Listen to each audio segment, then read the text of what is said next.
राम, आप सभी के अंदर विराजमान मेरे परम पिता परमात्मा को मेरा कोटि कोटि नमन। हमारा सदगुरु सुखराम जी महाराज के ग्रंथ में साध लक्ष्य का अंग चल रहा है। साध यानी साधना करने वाला, भक्ति करने वाला या संत को भी कहते हैं। तो उसके अंग लक्षण कैसे होते हैं, आज सतगुरुदेव सारी इसी की ज्ञान चर्चा कर रहे हैं। सतगुरुदेव कहते हैं, उपजे खरी जरे सो माही से नर साध कहीजे, जन सुखराम सुनत सम बोले जगत बरोबर दीजे। एक सच्चे संत की ये पहचान है कि वो हमेशा ज्ञान को जैसा है सत्य ज्ञान को ही बोलते हैं। जो ज्ञान उन्होंने खुद धारण किया है, जो खुद अनुभव किया है, वो उसी बात को सामने वाले से कहते हैं। उसमें कोई मिलावट नहीं होती है कि ऐसा ऐसा ऐसा नहीं। जो अनुभव किया है वही सामने वाले को देंगे और हमेशा उसे भी उसी मार्ग पर चलने के लिए कहेंगे। अपने स्वार्थ सिद्धि के शब्द कभी भी नहीं बोलेंगे। और दूसरी बात, सुनत सम बोले जगत बरोबर दीजे, यानी किसी ने कुछ कहा और उसका तुरंत जवाब दे दिया, यानी किसी की बात बुरी लगी और फटाक से उसको जवाब दे दिया। तो ये साध के लक्षण नहीं है, ये भक्ति करने वाले के लक्षण नहीं है। वो तो सहनशीलता आती है, संतोष उसके अंदर होता है। तो वो जिसने बोला उसकी बात को वो समझकर भी जवाब नहीं देता है, और अगर जवाब दे रहा है तो फिर वो आम संसारी की तरह है, फिर वो संत नहीं है। सबसो हेत बेर नहीं वंचे, निरख परख ज्ञान विचारे, जन सुखराम सूर के उदय ठगे मुंह से कुण मारे। तो जिसके अंदर ज्ञान का प्रकाश हो गया, बुद्धि पर विवेक आ गया, तो वो हमेशा निष्पक्ष ज्ञान को ही बोलेगा। कभी किसी का बुरा नहीं चाहेगा, न कभी किसी का बुरा करेगा, न किसी की निंदा करेगा, न किसी की चुगली करेगा। आगे सतगुरुदेव कहते हैं, निरपक साथ पखे बंद लोई, धेक करे सो दाणो, जन सुखराम मुख सो मीठा, कपटी नरक बखाणो।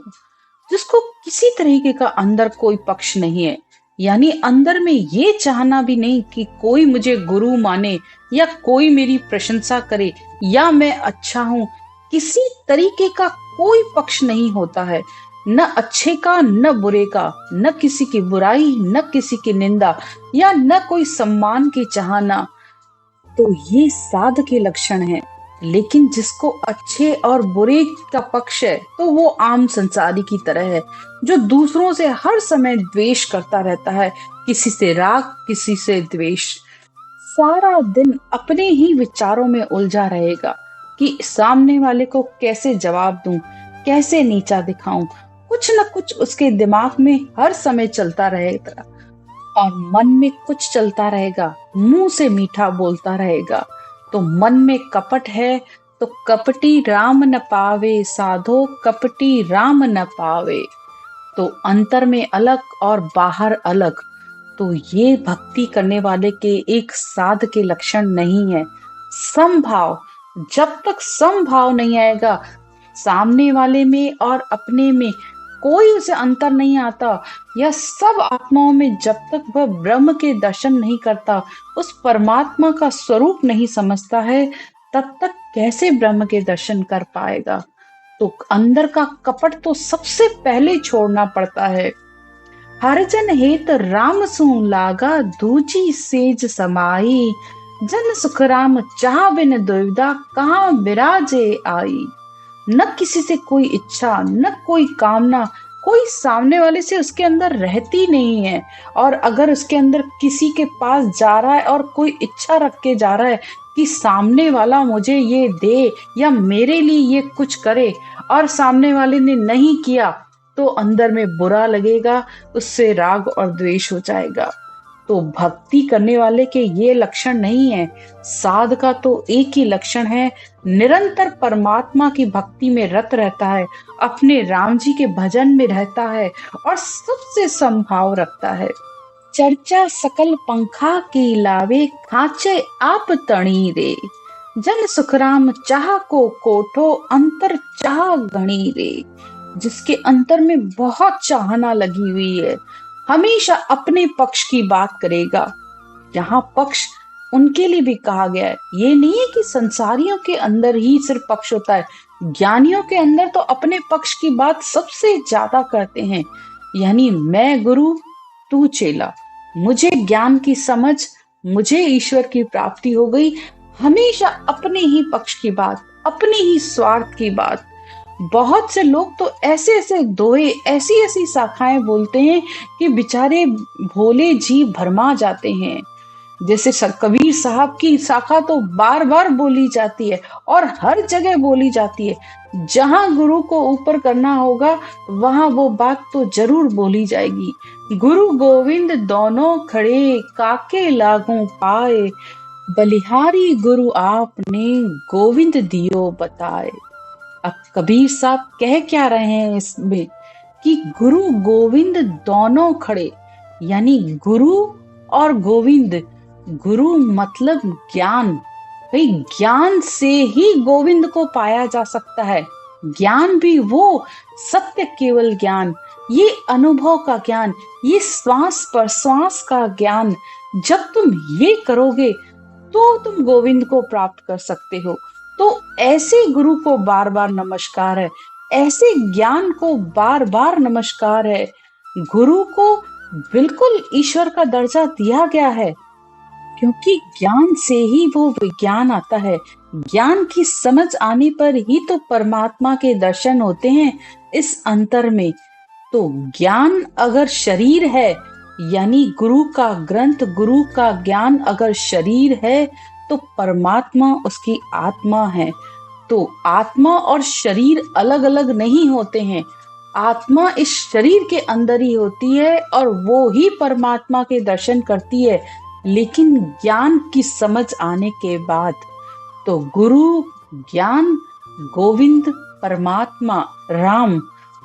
कबीर साहब ने हमें इस दोहे से यही बात समझाई है। लेकिन जिनको अपना पक्ष रखना होता है, खुद को बड़ा दिखाना होता है, वो वहां गुरु को ले आते हैं। यानी गुरु ही सब कुछ, गुरु ही भगवान।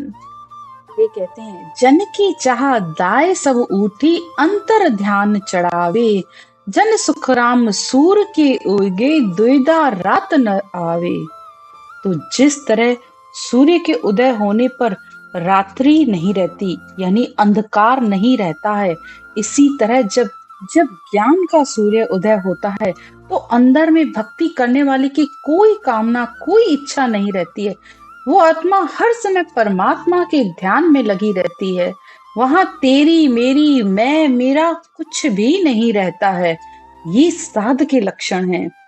घिरत खांड गुलनाज किरानो, ऊंच नीच कुल होई। जन सुखराम हीर कण लेना, जात भेद नहीं कोई। तो जिस तरह घी, गुड़, अनाज सामान लेते समय ऊंच नीच का, कुल का ध्यान रखना पड़ता है, ऐसे ही करनिया और कर्म ज्ञान धारण करने के लिए ब्राह्मण को ही गुरु बनाते हैं। यानी 3 लोक के ज्ञान के लिए, जन्म मरण की विधि के लिए ब्राह्मण ही ये सारे कार्य करता है, इसलिए उसको गुरु कहा जाता है। लेकिन क्या हीरा लेने के लिए कभी किसी की जात पात देखी जाती है कि मैं इस जौहरी से हीरा खरीदूं, उससे ना खरीदूं? इसी तरह सत्शब्द, केवल ज्ञान, ने अक्षर का ज्ञान धारण करने के लिए कोई जाति पाति देखने की जरूरत नहीं होती है। जहां मिले इस ज्ञान को अपना लेना चाहिए। ये सतगुरुदेव कहते हैं, हीरा जाए बड़े जा लीजे, कहाँ जात सु कामा। जन सुखराम लेत उजियाला, धरे नक चकरामा। तो हीरा जहां से भी मिले वहां से ले लेना चाहिए, उसमें कोई जात देखने की जरूरत नहीं है। ऐसे ही जहां सत्शब्द, इस शब्द धुन का ज्ञान मिले, वो ले लेने चाहिए, क्योंकि शब्द धुन की जागृति होने से सारे शरीर में रग रग रोम रोम में नख से चक तक इस शब्द की ररंकार की धुन उठती है और उसी का ही आत्मा आनंद लेती है। अगर मुंह बंद करके सिर्फ अपने मन और विचारों से ध्यान में बैठोगे तो ज्यादा देर नहीं बैठ जाओगे और ये मन तुम्हें बैठने भी नहीं देगा। लेकिन इस धुन के साथ तुम घंटों बैठे रहोगे तब भी बोर नहीं होगे, काम भी करोगे तब भी इसको सुनते रहोगे। तो ये असल ज्ञान है कि इस शब्द धुन की आवाज इतना आत्मा को आनंद देती है, वो छोड़ना भी चाहे तो भी नहीं इसको छोड़ पाती है। इसीलिए सदगुरुदेव कहते हैं, सौदो फरक फेर है ए तो काची पकी रसोई, जन सुखराम विप्र जहां जी में बनत असल घर माही। तो जैसे ब्राह्मण को जब भोजन कराया जाता है तो कच्ची रसोई नहीं बनाई जाती है, के लिए आपको हलवा पूरी बनाना पड़ता है। इसी तरह जो तीन लोक का ज्ञान है वो कच्ची रसोई की तरह है और पक्की रसोई का ज्ञान चौथे लोक का होता है, क्योंकि यहाँ ब्राह्मण उसे कहा गया है जो ब्रह्म का ध्यान करता है, जो ब्रह्म के ध्यान में जो आत्मा लीन रहती है उसे ब्राह्मण कहा जाता है।